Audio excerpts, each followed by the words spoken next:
What if you closed your eyes for one moment, and when you opened them again, 100 years had passed? Your home, a ruin. Your city, unrecognizable.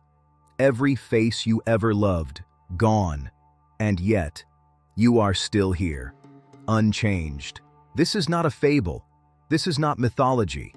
This is the story recorded in the Holy Quran about a man who experienced the impossible, a living miracle. This is the story of Uzair, peace be upon him, sent as one of the greatest proofs of resurrection ever witnessed. To understand Uzair, we must travel back to the 6th century before the Common Era, a dark chapter for the children of Israel. The Babylonian king Nebuchadnezzar had unleashed war. Jerusalem fell. The temple was destroyed. Faith was shaken to its foundation. In this shattered world, Uzair, a scholar and prophet, rode through the ruins on his donkey. A human question stirred in his heart. Looking at the devastation, he wondered, how could Allah bring this back to life after its death? This moment is preserved in the Holy Quran, Surah Al-Baqarah, verse 259. Allah himself tells us what happened next. Allah caused him to die for 100 years. Not a dream, not a sleep.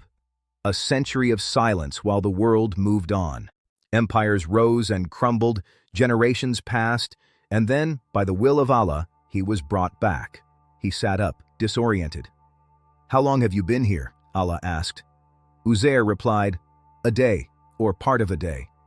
But Allah's answer shook the universe. "No, you have remained here for 100 years. Look at your food. 100 years have passed, yet not a single fig has rotted, not a drop has soured. Time stood still for them. But now, look at your donkey. It is nothing but bones, fresh food beside ancient dust." This was a demonstration of absolute power.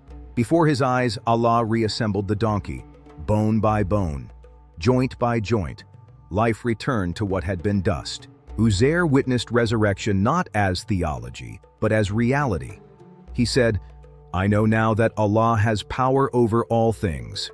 He returned home to find a world transformed. New faces walked the streets where his loved ones used to be. He was a man outside of time. Only an elderly servant recognized him. Through her testimony, the people knew this young man was indeed Uzair, the lost prophet. Why this story? Because human beings forget. We look at bones and think this is the end. Uzair's story says, look again. Resurrection is not a metaphor, it is a promise, as real as the ground beneath your feet. Allah answers sincere curiosity with truth. We will all sleep one day, and like Uzair, we will be woken. Not in this world, but in a place where time itself has ended. Your body, lost to the wind or the deep ocean, will return, complete, by the same power that reassembled those bones. Death is not the end, it is only a sleep. And the morning, the real morning, is still coming.